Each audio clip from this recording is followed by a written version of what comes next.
What do you do when you win big at a casino and immediately realize you're in danger? I used to work surveillance at the Bellagio. Here's what they don't want you to know about hitting the jackpot. My name is Marcus Thompson, and for 12 years I watched every single person who walked through those casino doors from a room 30 feet above the gaming floor. What I'm about to tell you will change how you think about winning big forever.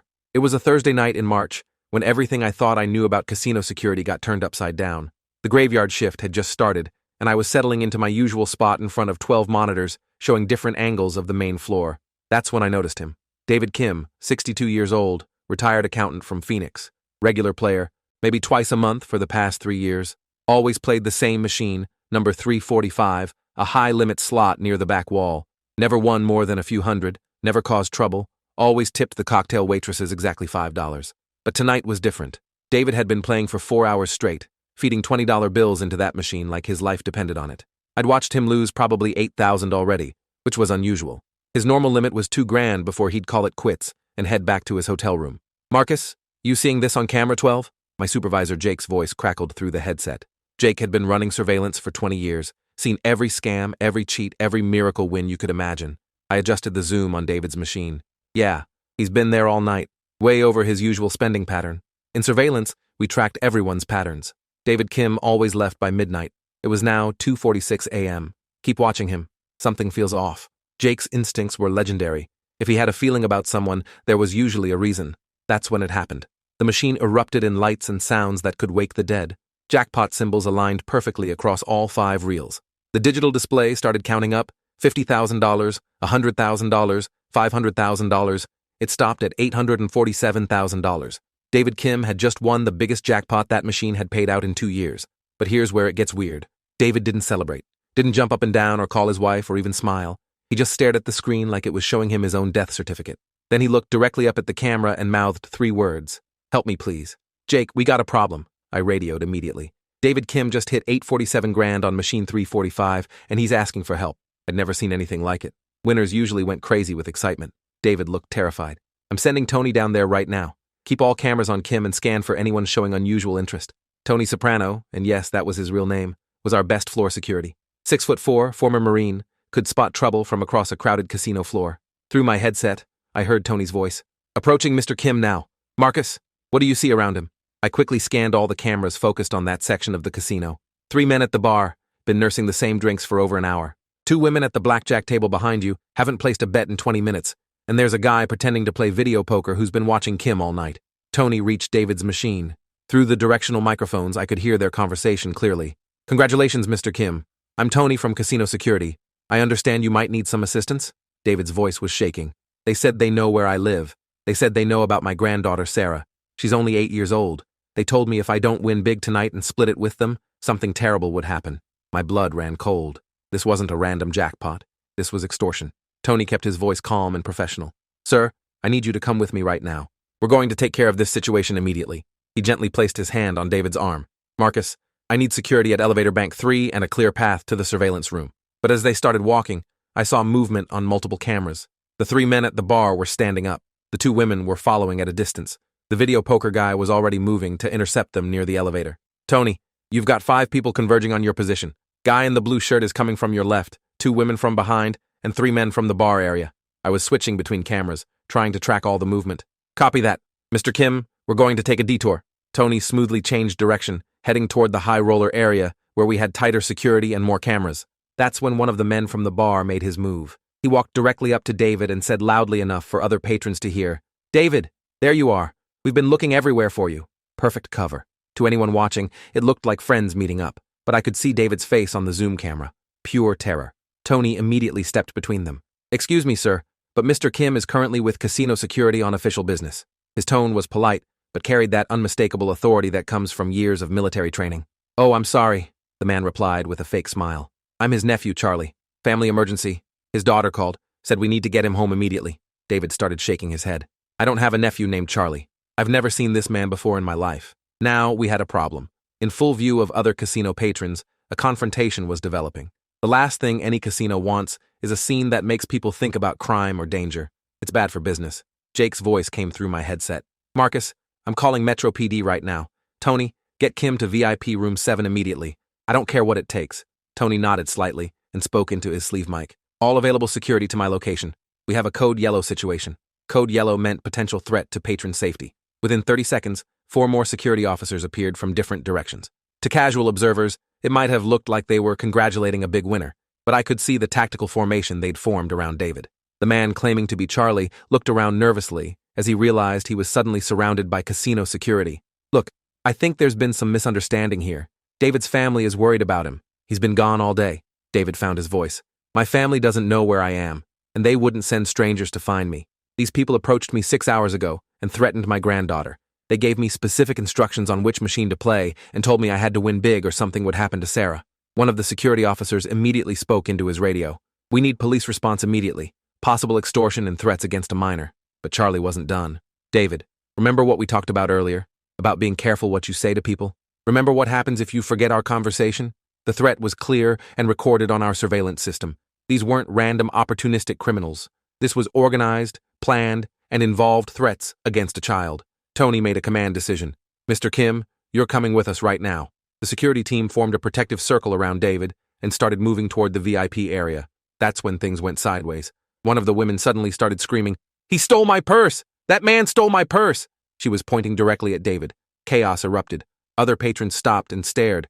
Security had to respond to the theft accusation, even though we all knew it was fake. In the confusion, 2 of the original 3 men from the bar moved closer to David.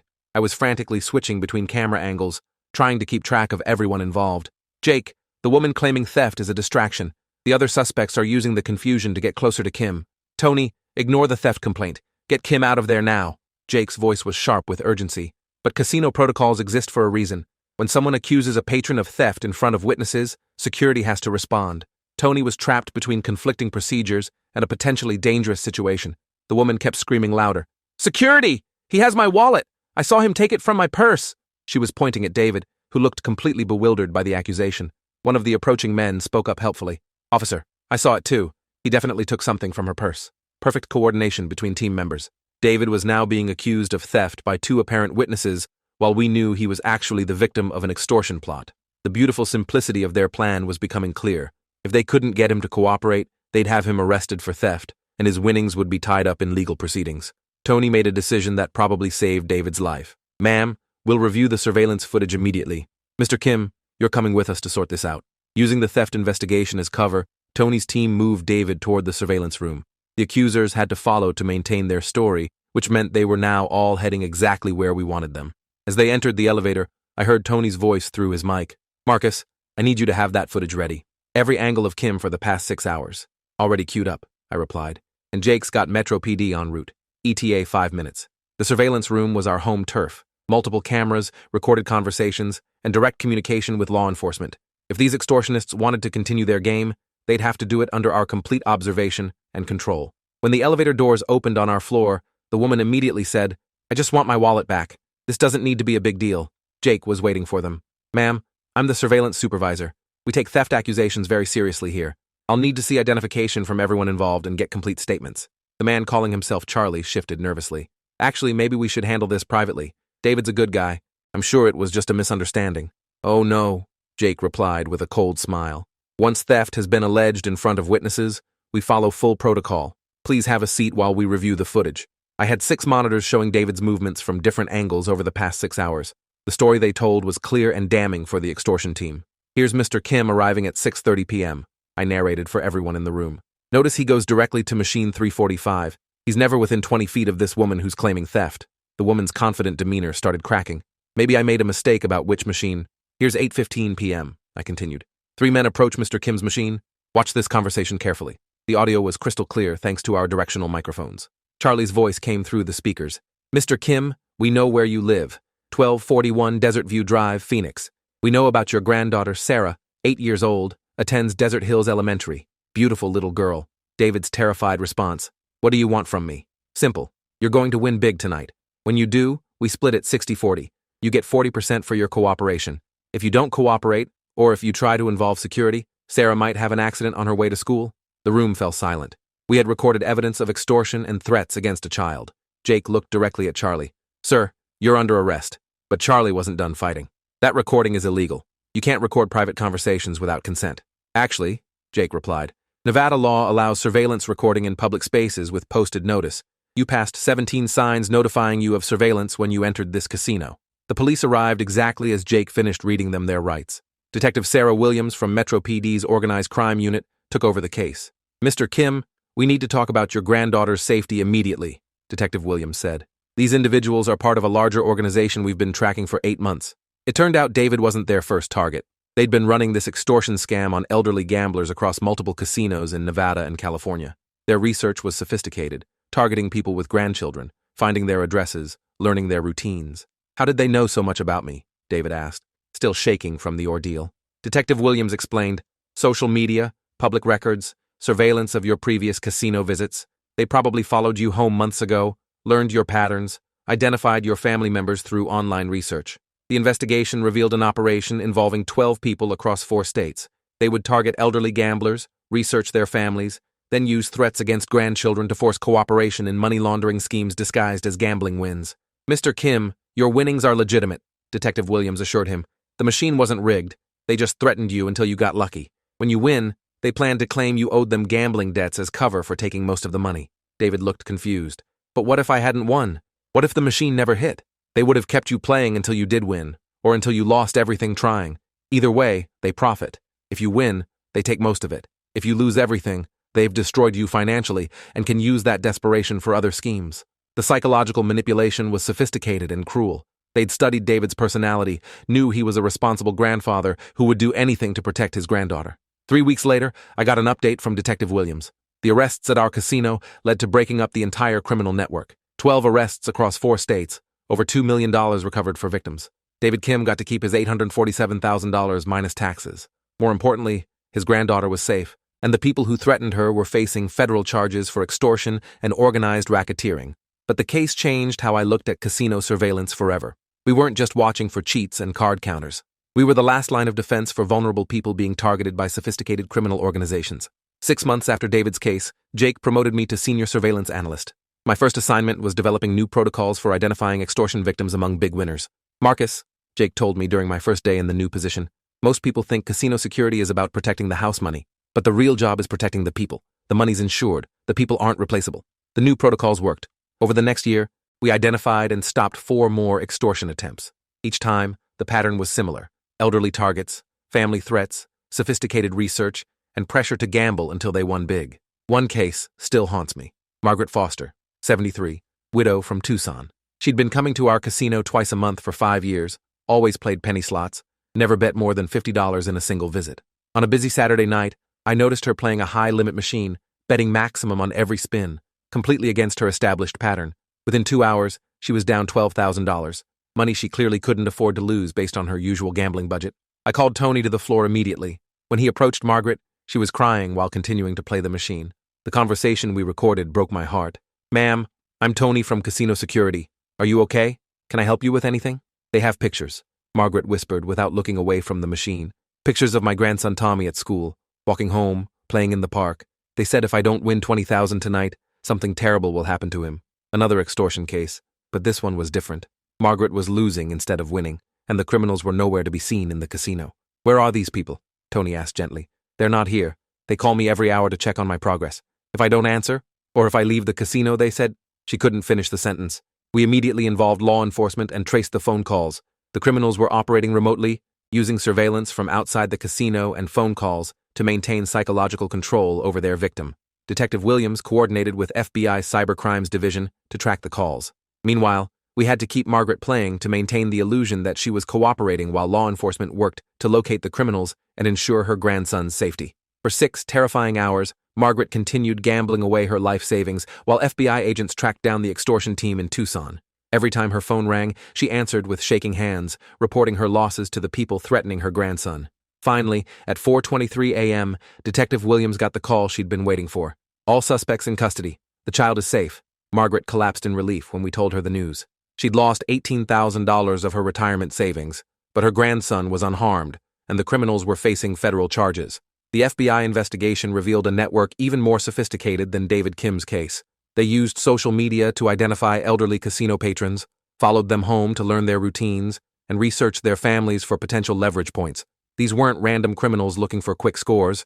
They were organized professionals running multi-state operations with detailed databases of potential victims, family information, and financial profiles. After Margaret's case, our casino invested in new technology and training. We partnered with local law enforcement to create a rapid response protocol for suspected extortion cases. We also started training all floor personnel to recognize signs of distressed gambling that might indicate external pressure. The training worked. Our dealers, cocktail servers, and floor supervisors became the early warning system for identifying potential victims. They learned to spot players gambling beyond their established patterns, showing signs of distress, or making unusual comments about family safety. Last month, a cocktail server named Diana approached me during her shift. "Marcus, there's something weird happening at table 12. The player keeps checking his phone and crying, but he won't stop betting." Robert Chen, 45, owned a small restaurant in Chinatown. Regular player, usually stuck to low-limit blackjack, never played for more than 3 hours. Diana noticed he'd been at the same table for 8 hours, betting progressively larger amounts, and his phone kept buzzing with text messages that made him visibly upset. I pulled up his player profile on my monitors. Robert's normal betting pattern was $10 to $25 per hand. Tonight he was betting $500 per hand, had already lost $30,000, and showed no signs of stopping despite obvious distress. Tony approached the table casually, as if checking on all the players. When he reached Robert, the conversation was heartbreaking. "Sir, I'm Tony from Casino Hospitality. I wanted to check if everything's okay. You seem upset about something." Robert looked up with tears in his eyes. "They took my daughter, Amy. She's 16. They send me pictures every hour showing she's alive, but they said if I don't win $50,000 tonight, I'll never see her again." This wasn't extortion for money. This was kidnapping. Tony immediately signaled for emergency protocol while maintaining his casual demeanor. Within minutes, FBI agents were en route, and we had established communication with the kidnappers through Robert's phone. The next 12 hours were the most intense of my surveillance career. Robert continued playing while law enforcement tracked the kidnappers and searched for Amy. We had to maintain the illusion that Robert was alone and cooperating while coordinating a multi-agency rescue operation. The kidnappers were smart. They allowed Robert to win just enough to keep hope alive, then made sure he lost it back, plus more. After 10 hours, he was down $65,000 and approaching complete financial ruin. At 2:17 p.m. the next day, FBI tactical teams simultaneously raided 3 locations in Las Vegas and rescued Amy unharmed. The kidnappers were part of an international human trafficking organization, using gambling debts as cover for their operations. Robert's case made national news and led to congressional hearings about casino security responsibilities. Our surveillance footage became evidence in a federal prosecution that ultimately dismantled a trafficking network operating across 12 countries. The experience taught me that casino surveillance isn't just about protecting money or preventing cheating. We're often the only people watching when criminals target vulnerable individuals using their love of family against them. After 15 years in casino surveillance, I've seen the evolution of criminal tactics from simple cheating and theft to sophisticated psychological manipulation and extortion. But I've also seen how effective security protocols, properly trained personnel, and cooperation with law enforcement can protect innocent people from predators who view casinos as hunting grounds. The most important lesson: when someone wins big at a casino, money is just the beginning of their potential problems. The real danger comes from the people watching, waiting, and planning to take advantage of their moment of vulnerability. Every jackpot winner gets an escort now, whether they want one or not. Not because we're trying to control them, but because we've learned that walking out alone with a big win is the most dangerous thing anyone can do in Las Vegas. David Kim sends me a Christmas card every year with a picture of his granddaughter Sarah. She's 13 now, safe, and has no idea how close she came to being the victim of a criminal organization that specialized in targeting the people grandparents love most. That's why I do this job.